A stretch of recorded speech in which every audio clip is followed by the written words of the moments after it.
All right, back at it again with this Fanatec CSL. So I got it back, as you can see, and the port connection has been pretty much fixed. Actually, it's been definitely fixed. Here, let's take a look. So right here is basically where the last port was broken, but now it works just fine.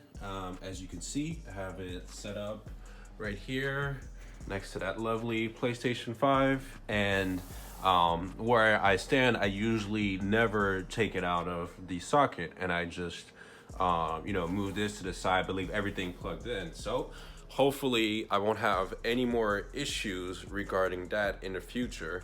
But however, let's stay positive. All right, so the whole experience with Fanatec this time around, this has been my second warranty claim since having the CSL about 6 months ago. And this time I would have to say the response rate was like really good from Fanatec. I have to say it was as expected. Customer support was like very nice. I got a refund for my shipping. I didn't have to pay for anything.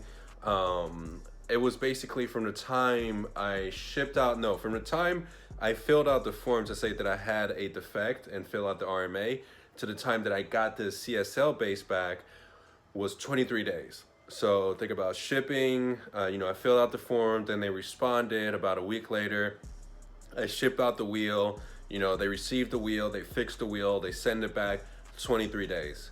Now, on the more bad side of things is that one, this wheel, like the whole package basically, was sent out to my old address after I followed their instructions and I changed my address on the website, and I also let the customer support person know that my new address. Luckily, I didn't move that far and I still knew the code to get into the old building, but the whole box was literally sitting in front of my new apartment, just like unattended, because there's also no like signature required with the drop off. So that was kind of scary, but I was able to get it. I let them know, so hopefully, they could fix their system on their end, so it doesn't happen to somebody else. Because imagine if I had like moved out of state or something like that, that would have been a whole nother problem.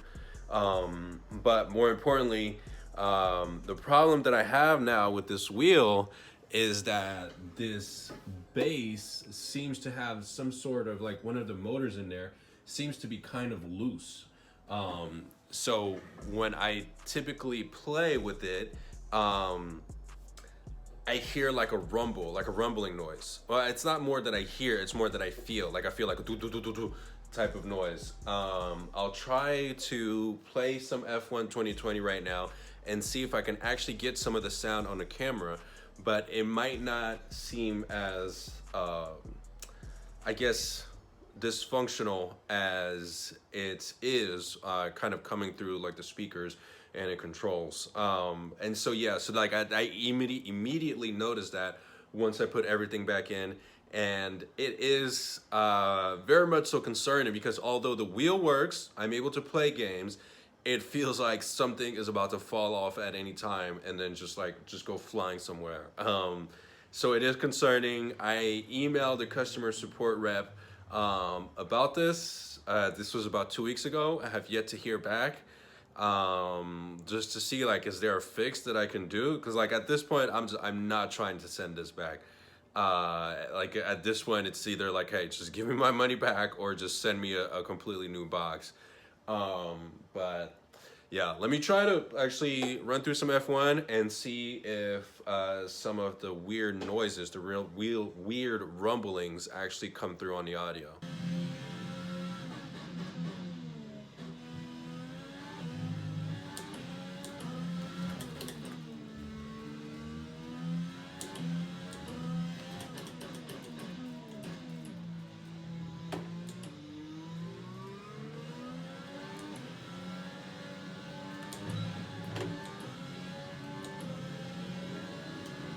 Rumbling right now.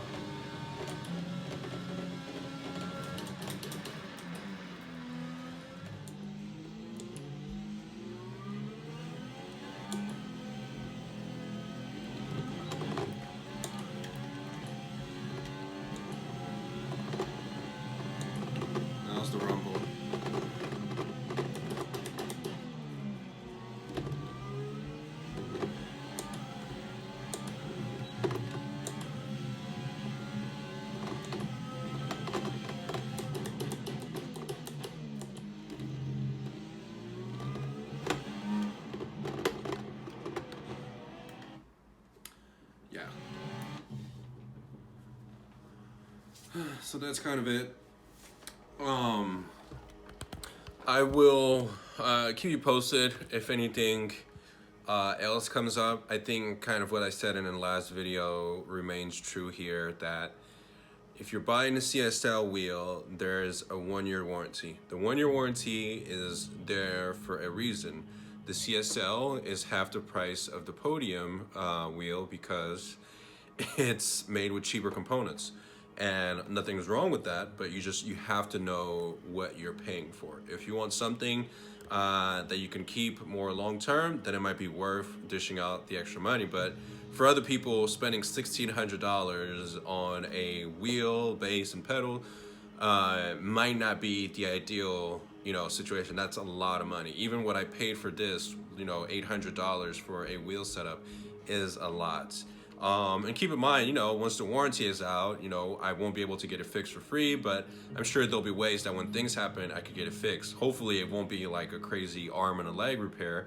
But, so yeah, if you don't have the money and you want a really good wheelbase, still the CSL is kind of like the go-to. I'm not as familiar with Thrustmaster. I know Thrustmaster makes some good stuff, but as far as just playing with this wheel, I mean, I love it. It's great to play with. The only problems comes with the reliability.